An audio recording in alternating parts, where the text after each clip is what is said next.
Esse é o quinto episódio da terceira temporada do Detetive Astral. O Chris acabou de sair de uma sessão de hipnose no consultório do Dr. Klaus. Vamos ver o que aconteceu? Fica comigo nessa madrugada porque aqui o terror vai rolar e vai rolar direto. Meu nome é Luciano Milici e esse é o Detetive Astral.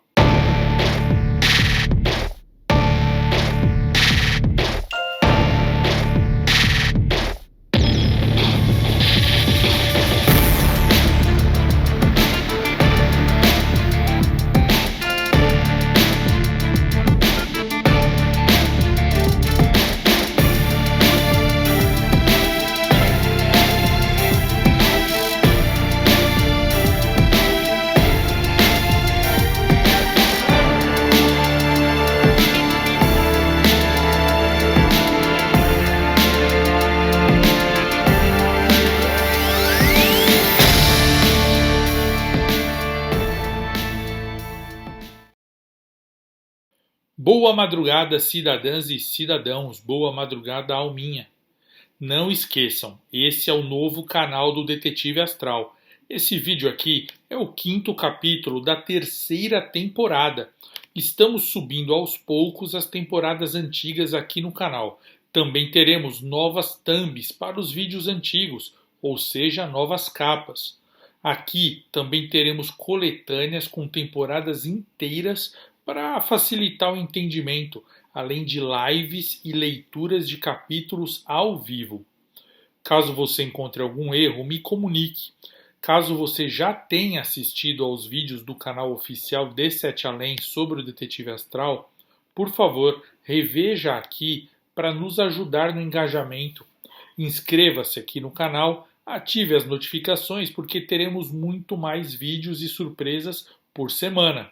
Recomenda a saga do Cristiano Lecour para os seus amigos. Isso aí é muito importante. E me segue nas redes sociais, @Luciano Milici e @Oficial Sete Além.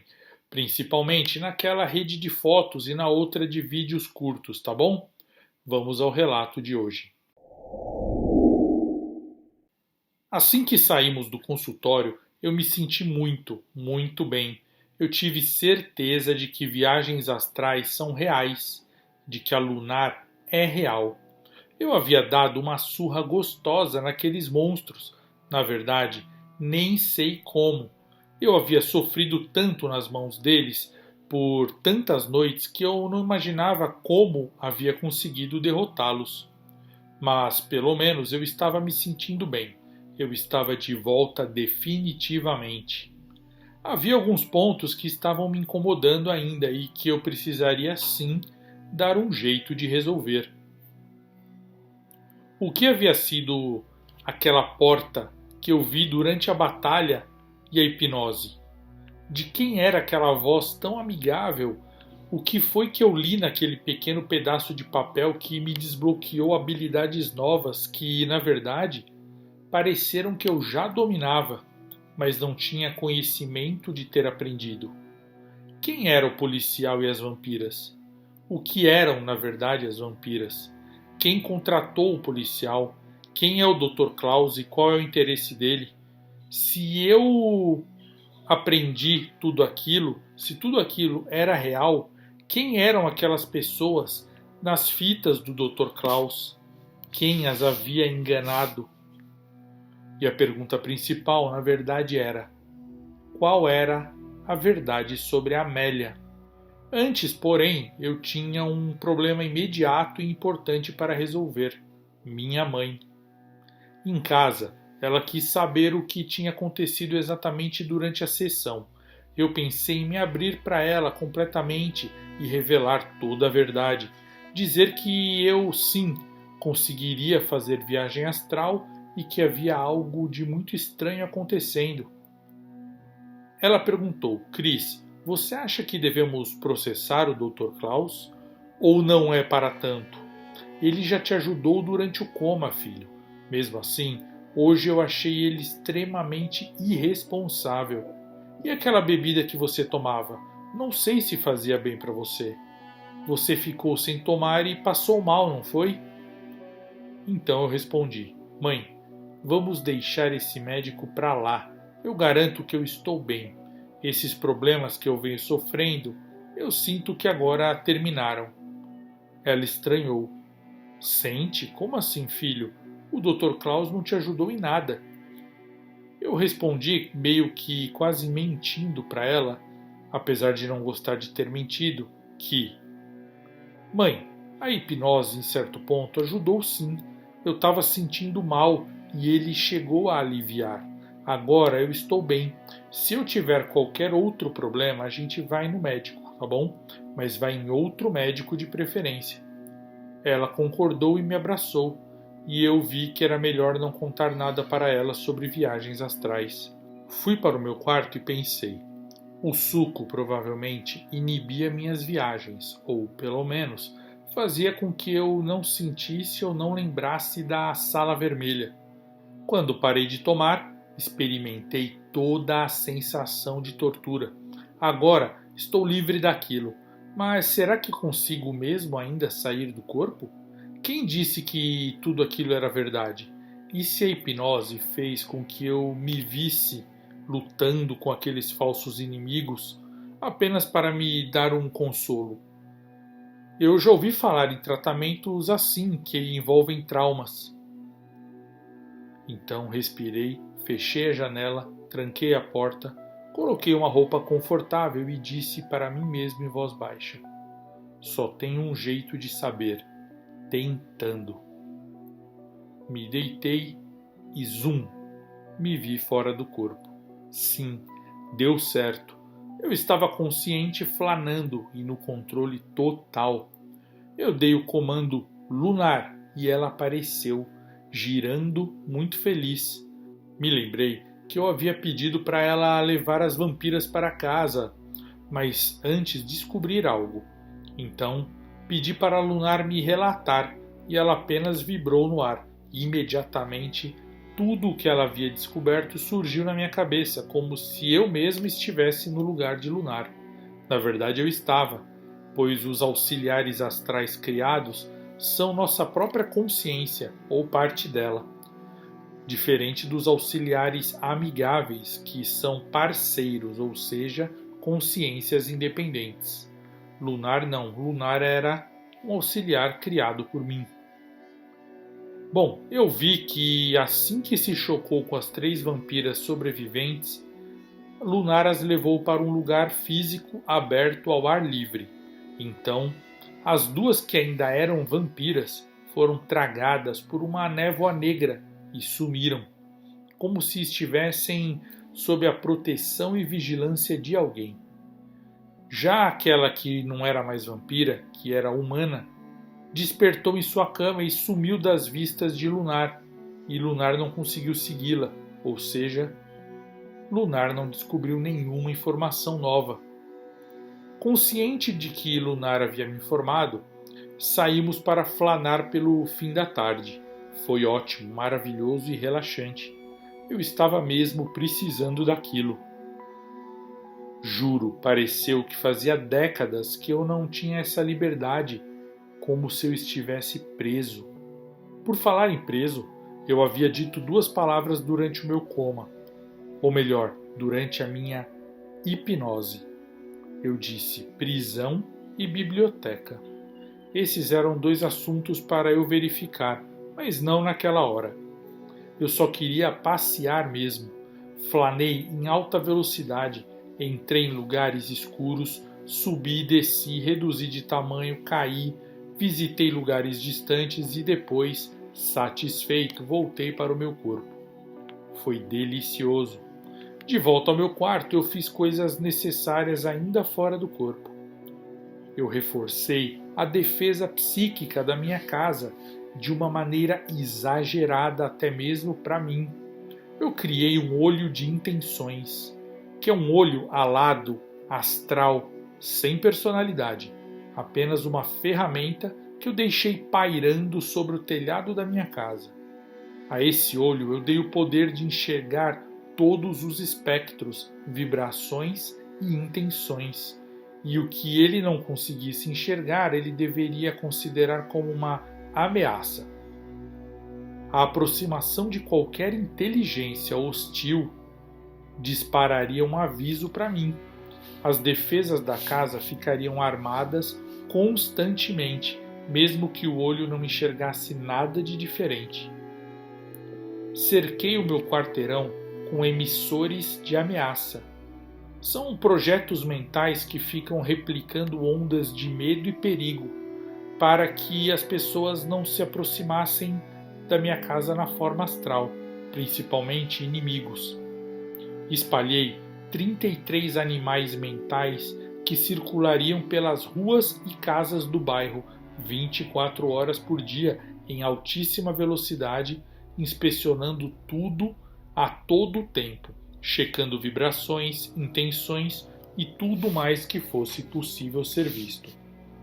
Envolvi minha casa em uma redoma impenetrável, feita por 7 camadas de vibrações opostas, como bolhas dentro de bolhas que se alternam em vibrações antagônicas, mas nunca se encostam. Assim, qualquer inimigo para entrar precisaria alternar sua vibração rapidamente em frequências opostas e dolorosas, como se fosse possível colocar barreiras de lava e hidrogênio líquidos alternadas. Imagina tentar atravessar algo assim. Nas paredes externas da minha casa, coloquei portais projetados para que, caso alguém atravessasse as bolhas, coisa muito difícil, passaria por esses portais indetectáveis e iria parar em algum lugar distante, bem longe da minha casa. Dentro da minha casa, plasmei 3 golems que ficariam circulando inativos até a entrada de um inimigo. Esses golems eram baseados nos meus personagens preferidos de filmes e quadrinhos. Nesse instante que alguém entrasse, eles atacariam com todas as forças e truques. Para que ninguém aparecesse na minha casa apenas desejando, sem precisar vir volitando ou flanando de fora, eu mascarei todo lugar, como se eu escondesse o IP ou a assinatura de energia da minha casa. Quem pensasse em mim ou na minha vibração para me encontrar, não encontraria. Criei armaduras fortíssimas e revesti o corpo físico dos meus pais, mesmo eles não sabendo. Eles estariam sempre protegidos de ataques psíquicos. Além de serem bem resistentes, essas armaduras foram plasmadas com sistemas de defesa independentes que ficariam disparando na iminência de uma ameaça. Tudo isso, todos esses construtos astrais eram partes de mim, criações da minha mente para proteger a minha casa e a minha família. Era pouco, mas já ajudaria bastante. Assim que retornei ao corpo, estava extremamente feliz. Não cabia em mim de plena alegria, mesmo sabendo que havia grandes investigações pela frente. Fiquei até fisicamente melhor, mais alegre e mais radiante, além de ficar com a minha mente mais focada e calma. À noite, na hora de dormir, saí do corpo novamente, mas bem rápido. Eu apenas chequei todas as defesas e mudei uma ou outra, aperfeiçoando e reforçando tudo. Depois decidi dormir tranquilo e deixar meu corpo astral fazer o que ele quisesse fazer, da maneira inconsciente e mais sábia possível. Pela manhã eu estava absolutamente revigorado. Fui para a escola me sentindo muito bem. Encontrei os meus amigos, minha nova turma crescia e agora tinha como integrantes o enorme e forte Fernando, além dos irmãos João e Kirk. Esse último, por ser veterano, ainda andava conosco, mas preferia andar com seus outros amigos mais velhos. Nosso foco com o passar dos dias virou meninas, montar uma banda, meninas, desviar do professor Jean, meninas e meninas. Eu era o mais inocente deles. Eu só tinha beijado uma garota no mundo real e uma no astral.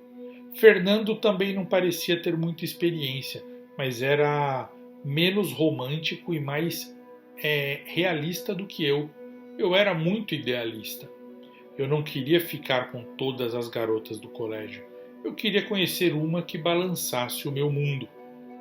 Na escola havia uma ou outra garota que me interessava, mas a fila era imensa e todas estavam mais ligadas nos rapazes atrevidos e todos eram muito mais atrevidos do que eu. Claro, eu tinha o esporte do meu lado, eu jogava bem futebol, porém eu havia praticado muito pouco no último ano e ainda tinha ficado no hospital em coma, e isso tinha atrapalhado o meu desempenho. Aquele era o último ano do milênio. Havia bullying, valentões e coisas assim. Havia o medo de brigar e também aquele limiar entre ser adulto e ser criança. Eu gostei muito da sensação de cabular, faltar algumas aulas e me esconder perto da cantina. A sensação de ser dono dos meus passos e comer fora da escola, ir para a casa dos meus amigos para aprender a tocar violão, ouvir músicas que eu não conhecia, aprender sobre filosofia, política, religião e rir muito. Dois assuntos que eu tinha que me fingir de bobo por conhecer mais do que os outros era ingestão de álcool e viagens astrais. Estava na moda falar de viagem astral, mas eu me fingia de bobo e fingia que aquilo tudo era novidade para mim. E eu também evitava ao máximo estar perto de bebidas alcoólicas, eu não consumia nenhuma bebida em momento nenhum. Não tínhamos muito acesso a bebidas, mas vira e mexe caía uma garrafa ou uma lata de alguma coisa para experimentarmos longe dos adultos. Eu sempre inventava desculpas do tipo tô tomando remédio ou tô com gastrite. Eu me sentia mal em mentir para os meus amigos, mas também me sentia bem em ter essa vida dupla. Eu me sentia quase como um super-herói. Uma semana eu resolvi ajudar meus amigos usando o mundo astral. Então, fiz algo moralmente questionável, porém interessante. Visitei um a um na madrugada, em projeção astral, para investigá-los. Primeiro visitei Fernando, o rapaz acima do peso, muito alto, forte e motivo de chacota da galera, mas que também era muito gentil, inteligente, doce e corajoso. Eu flanei numa madrugada até o quarto dele e o encontrei tendo devaneios astrais muito próximo ao seu próprio corpo. Ele estava cercado por sombras que ele mesmo tinha criado, sombras de meninos abusadores, metidos a engraçados, valentões. Todas essas sombras eram maiores que ele e mais fortes. Ele desviava delas e ia para lugares lúdicos como parques e praias. Ficava brincando com coisas infantis, procurando pequenas satisfações, até que as sombras chegavam e o repreendiam. O criticavam por ele ser feio, grande, gordo, desajeitado, atrapalhado, desorganizado e sujo. Ele tentava enfrentá-las com seus punhos, mas elas sempre venciam com suas palavras. O mais engraçado era que, vendo de fora, eu sabia que elas todas vinham da mente dele. Ele as formava como fruto da própria insegurança e ansiedade. Eu pensei em desfazer aquelas criaturas, criar um cenário positivo para o Fernando e mostrar a ele próprio o seu valor. Ele não se lembraria de nada conscientemente no dia seguinte, porém, talvez isso fizesse bem para ele. Mesmo assim, eu decidi não fazer isso. Pareceu não ser certo. Quando visitei a casa dos dois irmãos, o João e o Kirk, fiquei surpreso. Eles eram bem ativos no astral, mesmo inconscientemente. Isso por causa do interesse pessoal nesse tipo de coisa. Principalmente Kirk, o mais velho, esse vivia buscando cursos, palestras e mestres no astral. Livre das amarras do corpo, tentava aprender e estudar. Seus problemas, porém, eram ser muito explosivo e muito descontrolado. Apesar de ser inteligente, criativo e inventivo, Kirk se irritava facilmente. Seu corpo astral estava cercado por diabretes de temperatura.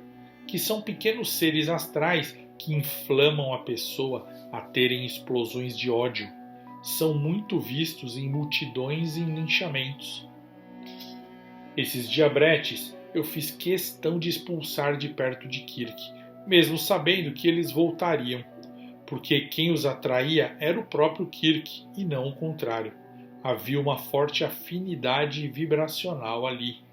No caso do meu amigo mais próximo, o João, ele era leve e engraçado. Vivia dedicando suas madrugadas astrais à diversão, música, à visitação de mulheres. Tinha muita atitude, era ousado, criativo e engraçado. Talvez lhe faltasse apenas levar-se a sério, somente isso. Para ajudá-los, eu teria que atuar na vida desperta e não no mundo astral. Levar Fernando a ter mais confiança em si mesmo, fazer Kirk ser mais calmo e centrado, e João a abraçar algo duradouro, ter foco, projetos e objetivos. Nos dias após as minhas investigações astrais, eu sempre sentia que eu os conhecia mais. Todos éramos vítimas do professor Jean. Ele não era mal intencionado, nada disso. Apenas era muito sério, exigente e inteligente. Sua prova era a mais temida, bem como as suas aulas. Ele via o caderno de cada aluno, cobrava a participação de todos, era crítico, inclusive quanto à postura do aluno fora da sala de aula. Por fim, parecia que o colégio iria realmente engrenar, porém, eu não poderia deixar de resolver assuntos sérios e importantes da minha parte, as minhas próprias investigações. Para isso, me preparei bem numa sexta-feira. Sabendo que eu não teria aula no sábado, desmarquei apenas uma visita à casa dos meus amigos, quando íamos tocar algumas músicas no violão. Passei a tarde após a aula na sexta-feira em pura meditação e alimentação leve. Não vi televisão, não fiz nada que me estressasse ou excitasse demais. Fui dormir cedo, me deitei e, com calma, fiz o processo mais longo e seguro para me projetar. E assim, sem pressa, lentamente, saí do corpo. Minha casa estava segura como sempre. Convoquei Lunar, que estava reluzente como nunca. Com força de vontade inquestionável, me concentrei para ser transportado para o local da porta pesada, aquele local que eu havia visto durante a hipnose, que eu havia estado. A ida até lá foi muito estranha. Aquele local não era um espaço físico e nem uma região astral, e isso me incomodou. Onde eu estava? Que local era aquele? A porta estava em uma masmorra de pedra pesada e meio azulada. Eu imediatamente apareci nesse local. Não havia entradas ou janelas, apenas a sala e a rígida porta de madeira escura com trancas de metal. Lunar estava comigo e estava tão confusa quanto eu. Projetei uma luz de minha testa, mas observei e vi que não havia nada oculto ali. Aquilo tudo era o que era. Me aproximei da porta e tentei abri-la, mas as trancas estavam intransponíveis. Forcei as correntes e cadeados, mas não adiantou. Lancei um jato básico de luz astral, nada. Lancei um mais forte, nada. Plasmei uma marreta enorme e bati na porta com força. Nem se mexeu. Fiz uma serra de metal. A serra quebrou. O cadeado não tinha entrada para chaves. Mandei Lunar reduzir de tamanho e passar por uma fresta da porta. Ela tentou, mas as frestas pareciam ser quânticas, ou seja, a distância entre a parede e a porta era sempre a metade do tamanho daquilo que tentava entrar. Eu sei porque eu também fiz isso, eu diminuí de tamanho e tentei entrar pelas frestas, mas quanto mais eu diminuía, sempre o espaço era metade do meu tamanho. Invariavelmente, esse tipo de projeção torna impossível a invasão. Mentalizei que estava do outro lado. Tentei aparecer lá automaticamente, mas não deu. Era impossível e inacreditável. Que tipo de desafio seria aquele? Será que finalmente eu havia encontrado algo que fugia completamente às regras possíveis? Era outro tipo de coisa? Será que isso era magia? Encantamento? Feitiços? Esse tipo de coisa existia? Comecei a socar a porta e a chamar. Alô, tem alguém aí? Ninguém respondeu e eu tentei novamente. Fiz por algum tempo, até que aquela mesma voz gentil de antes respondeu: Cris? Cristiano é você? Eu respondi: sim, sou, mas quem é você? E a voz disse: pode me chamar de Tótil. Eu questionei: Tótil? Que raio de nome é esse? Você me ajudou da outra vez me dando bilhete. Muito obrigado. O tal Tótil ficou um tempo em silêncio e depois falou: o que quer aqui, Cristiano? Da outra vez você foi forçado a vir aqui por hipnose, mas agora veio sozinho. O que você busca? E eu perguntei: onde é aqui? Que lugar é esse? O que você esconde aí com você atrás dessa porta? Tótil respondeu: não posso falar nada sobre isso, Cristiano.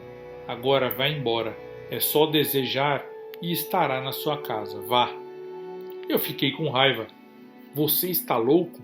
Quem é você? Por que está falando assim comigo? Quem pensa que é? Tótil, do outro lado da porta, rosnou. Na verdade, ele não rosnou, ele emitiu um rugido, como se fosse um leão. Mas eu não me assustei. E eu falei: é sério? Quer fazer barulhinho de animal para me assustar? O que está escondendo aí de mim? Por que não sai aqui para me enfrentar? Vamos, venha lutar. Por que me ajudou aquela hora? O que tem aí de tão valioso que aquele policial e as vampiras querem? Tótil pareceu apurado. Cristiano, vá embora. Ele está vindo e ele vai te expulsar daqui à força. Por favor, ele não vai deixar você entrar. Vá embora. E eu falei: ele quem? Manda ele aparecer. Quero entrar. Quero entender como ele fez essa porta e também o que ele guarda aí. Chama ele, Tótil. Tótil ficou um tempo em silêncio e então falou: tarde demais. Ele já está aqui. Você tinha que ter me ouvido e ido embora. Eu ia perguntar sobre a localização desse oponente, onde ele estava, mas antes que eu falasse algo, escutei passos atrás de mim, vindo da parede escura da masmorra. Olhei. Era um homem alto, muito forte, vestindo uma armadura medieval. Olhei para ele e ri. Uau, combina com a masmorra. Gostei da armadura, meu chapa. Eu disse para ele que usava um elmo. O cavaleiro nem respondeu. Apenas veio na minha direção com segurança e decisão. Em um simples pensamento, eu conjurei para mim uma armadura de neon e uma espada enorme e pesada. Mandei Lunar entrar em modo de batalha. Espinhos surgiram em torno da Lunar e ela começou a girar. Esse era o modo de batalha que eu havia programado nela. O cavaleiro não quis nem saber, me deu um soco. Ele foi rápido e eu não consegui desviar. Fui lançado para trás, mas não caí no chão.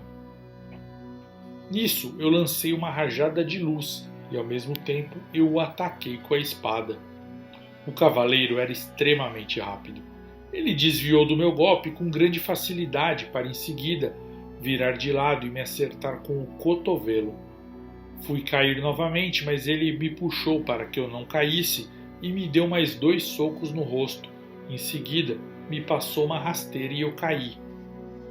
O cavaleiro então colocou um pé em cima de mim e me forçou para baixo. Ele nem gemia ou respirava de cansaço. Ele estava tranquilo. Ele era rapidíssimo e muito forte. Nesse instante, convoquei Lunar e falei: força total. A bolinha veio em altíssima velocidade, girando seus espinhos e até inflamou-se numa mortal chama azul, em direção à nuca do cavaleiro para matá-lo. A velocidade de Lunar era tanta que deixava apenas um rastro. O cavaleiro, por sua vez, apenas tombou a cabeça para o lado rapidamente, e Lunar passou reto pela cabeça dele, errando o alvo. O cavaleiro, mais rápido do que Lunar, por incrível que pareça, esticou o braço e a pegou com 2 dedos.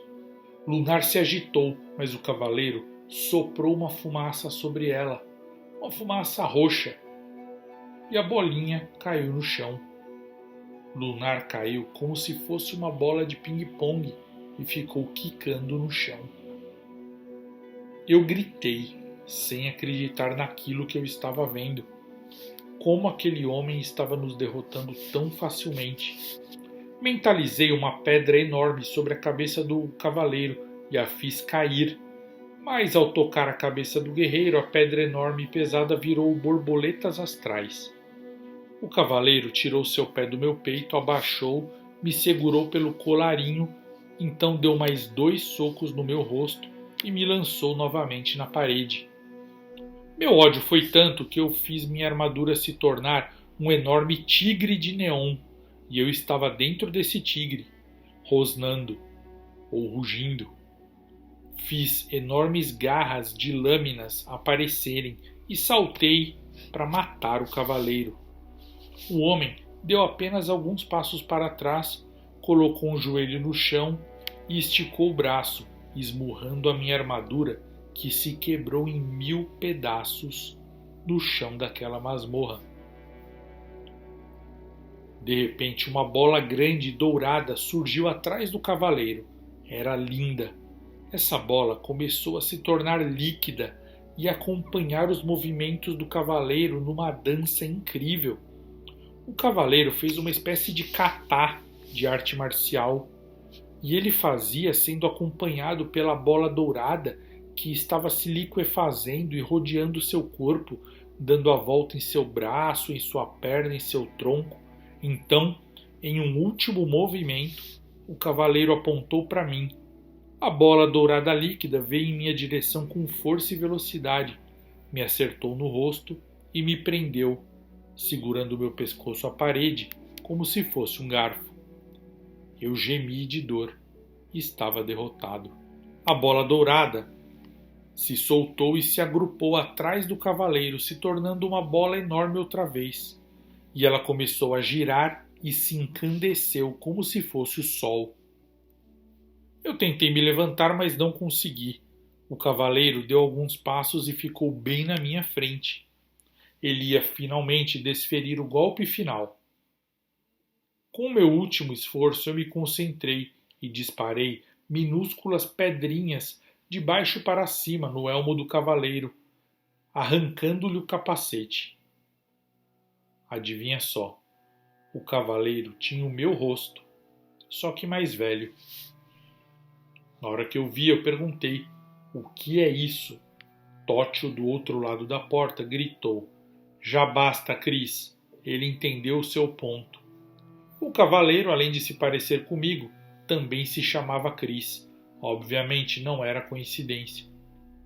Com um grito do Tótil, o cavaleiro deu um passo para trás e ficou parado sério. Eu me levantei.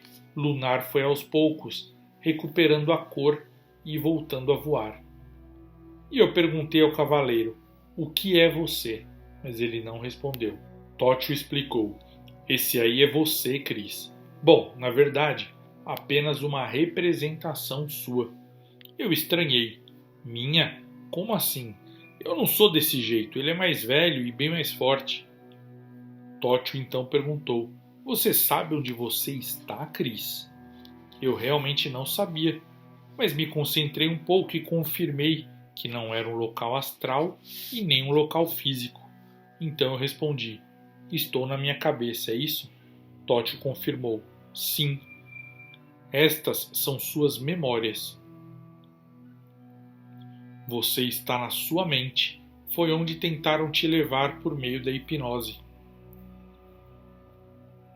Eu deduzi: isso tudo para descobrirem o conteúdo que a minha memória guarda atrás da porta, não é isso? O tal Tótil confirmou: exatamente. Só que não vai ser possível não, Cris. Nem eles e nem ninguém abrirá essa porta antes da hora. Eu quis entender, Mas por que você guarda na minha cabeça algo que não quer que eu mesmo descubra? Guarde em outro lugar, então, ou, se for, deixa aí. Eu tenho o direito de saber o que é. Me deixa entrar. Tótil riu. Cris, você é engraçado demais. Olha só, quem você acha que montou essa masmorra com essa porta impenetrável? Quem você acha que isolou essas informações e lembranças? Quem você acha que criou essa versão sua do guerreiro medieval invencível para impedir a abertura da porta? Eu perguntei, quem? Tótil respondeu óbvio. Foi você mesmo, Cris. Com calma, Tótil me explicou que eu havia passado todo o tempo do meu coma no porão, aquela terrível prisão. Lá eu havia errado muito e também aprendido muito. Por fim, eu havia saído de lá absolutamente desenvolvido e com conhecimentos muito além do imaginado. No porão, para eu adquirir todo esse conhecimento, eu havia penado e sofrido de maneira absurda. Ele nem quis me detalhar tudo o que eu havia passado lá, mas ele me garantiu que um dia eu saberei. Ele falou que o tempo lá, no porão, passava diferente e que eu havia ficado décadas no porão. Tótil explicou. No porão você foi treinado pelas mais altas cúpulas da maldade e também teve acesso ao conhecimento mais nobre e mais puro quando fez parte da minha biblioteca.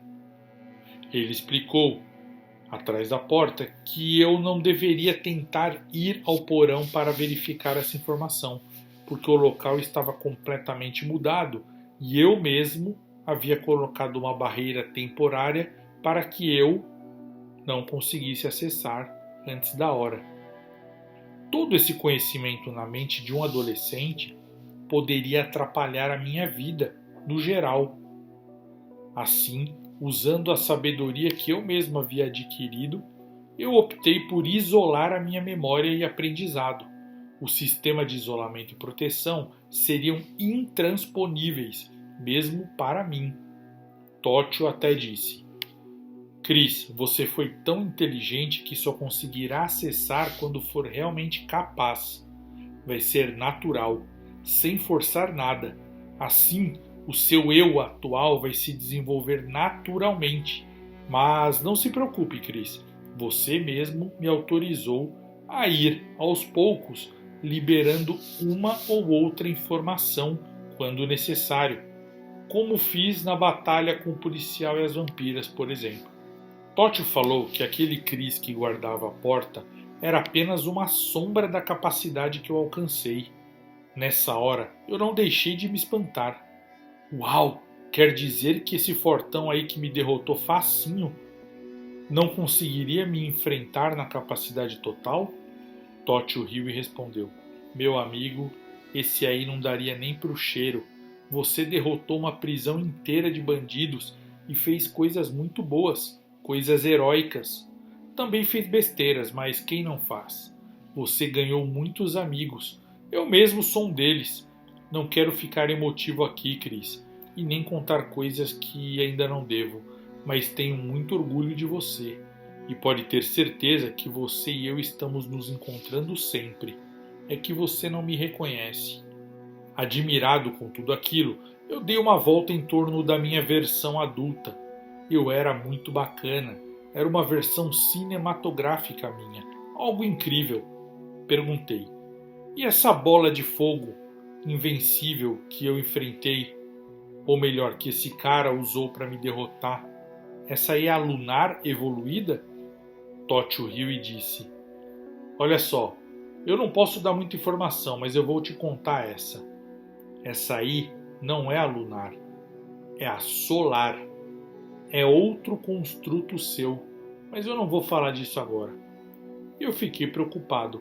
Mas e a lunar? O que aconteceu com ela na época do porão? Tótil disse: A lunar no porão foi uma surpresa para você.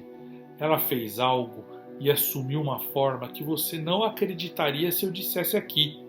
Antes de despertar do coma, você combinou com o lunar que deixaria ela evoluir para aquela forma quando ela estivesse pronta. E eu perguntei: que forma foi essa? Lunar, nessa hora, se agitou na minha frente. Parece que ela sabia, mas ela não queria me contar. Ela não tinha escondido de propósito e nem tinha esquecido. Só estava respeitando a minha própria ordem de não dar informações antes da hora. E eu perguntei para a minha outra versão, aquele Chris maior: você fala? Ele não respondeu e eu insisti: eu te dei personalidade? Eu queria que ele fosse meu eu do futuro, mas obviamente não era. Era apenas uma imagem de um Chris que existiu somente na forma astral. Eu, na Terra futuramente, podia me tornar, quando crescesse, totalmente diferente daquele cara. Não dava para saber, na real, como eu seria. Eu acho, na verdade eu tenho certeza, que aquilo era um desejo, um anseio de como eu queria me tornar. Antes de eu ir, questionei Tótil sobre tudo o que está acontecendo: a Amélia, o policial, as vampiras, o interesse misterioso de alguém pelo conhecimento, essas coisas. O que você pode me falar, Tótil? De trás da porta ele respondeu: eu posso adiantar o que você me pediu para te dizer quando você perguntasse isso. E eu interrompi: como assim? Quer dizer que eu sabia que eu pediria ajuda para você sobre isso? E ele respondeu: claro que não. Você só deduziu que, quando soubesse de mim e da porta, poderia vir pedir ajuda sobre problemas. Nesses casos, você pediu que eu lhe aconselhasse o seguinte: preste bem atenção.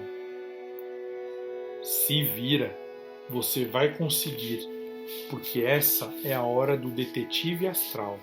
É hora de ser o detetive astral. Eu me despedi e voltei para o meu corpo. Meu eu mais sábio tinha razão. Era hora de começar a ser o detetive astral e investigar tudo. Mas por onde começar? A única pista que eu tinha era o Dr. Klaus. Ele seria a fonte inicial de investigação do detetive. Precisaria saber tudo a respeito dele. Eu estava com receio do que encontraria, mas na verdade essa era a hora de eu começar a ter coragem de visitar as pessoas durante a madrugada e inspecionar as suas vidas, não como um fofoqueiro ou para benefício próprio, mas como um detetive em busca de provas. No sábado à noite visitei o Dr. Klaus em sua casa, na minha forma astral. Foi interessante, porque assim que eu apareci em seu quarto, eu vi que ele estava sendo atacado por 2 vampiras.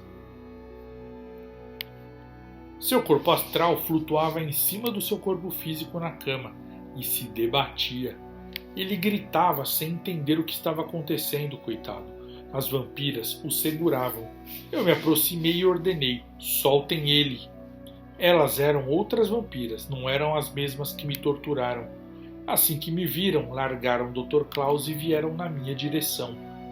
Rapidamente eu fiz um campo de força em volta de mim. Elas ficaram batendo em vão. Então afundei no chão e ressurgi perto do corpo do Dr. Klaus, que dormia. Toquei em sua testa de propósito e assim eu o fiz despertar. Desperto, ele não teria mais serventia para elas, porque o corpo astral já não estaria mais disponível. O coitado acordou gritando como se tivesse um pesadelo. Com ele seguro, era a hora de entrar na briga e castigar as vampiras. Rapidamente desfiz o campo de força e voei em cima das criaturas. Elas me agarraram e juntos voamos para a rua, atravessando as paredes. Nos separamos no ar e ficamos frente a frente. Uma delas soltou os tentáculos das costas como se fosse um polvo.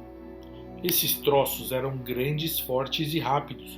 Grudaram em meu corpo astral e começaram a dar leves choques em mim. Essas vampiras eram cheias de surpresa. Pedi para a Lunar atacá-las e minha bolinha obedeceu. Porém, a outra vampira teve seu estômago inchado e começou a expelir pela boca pequenas aranhas de cristal, centenas delas. As aranhas subiram em Lunar e a imobilizaram. Incendiei meu corpo em chamas astrais e os tentáculos me soltaram, então eu gritei: "Exploda, Lunar!" A bolinha imediatamente obedeceu e se despedaçou. As pequenas aranhas foram aniquiladas e então o Lunar se recompôs. As vampiras começaram a flanar para longe, assustadas, fugindo de mim, e eu as persegui junto com o Lunar. As vampiras aceleraram no espaço, mas não imaginaram que não havia velocidade que eu não pudesse ir. Então tive uma ideia. E se eu trocasse a minha frequência e desaparecesse? E foi o que eu fiz junto de Lunar. Ficamos invisíveis para as vampiras. Elas olharam para trás e pensaram que eu tivesse desistido da perseguição. Então voaram para outro destino e eu as segui invisível. Depois de alguns minutos, flanando rápido na escuridão da madrugada, uma delas abriu um portal negro, e entrou, seguida pela outra. Esse portal era uma névoa, conforme aquela que Lunar havia visto as outras vampiras entrarem quando tentou investigar sobre elas. Consegui segui-las antes do portal de névoa negra se fechar. E esse foi um grande erro. Um grande erro. Eu caí acidentalmente no covil daquelas vampiras. Assim que eu entrei lá, minha frequência teve que ser readaptada para o local e por isso me tornei visível novamente. Além disso, ao pisar em outro plano, meu corpo astral passou a seguir as regras físicas daquele local. Ou seja, seria necessário muito esforço para eu quebrar essas regras. Eu estava cercado de vampiras. Tinha pelo menos umas 20. Todas mulheres, todas lindas e todas sedentas por me destruir. Dei o comando para acordar e não funcionou. Era hora de lutar. E esse foi o Detetive Astral de hoje. O que achou? Espero que tenha gostado. Comenta aqui para eu saber e deixa seu like. Vamos espalhar esse canal para que mais pessoas conheçam o Detetive Astral. Fica comigo nessa madrugada porque aqui o terror vai rolar e vai rolar direto.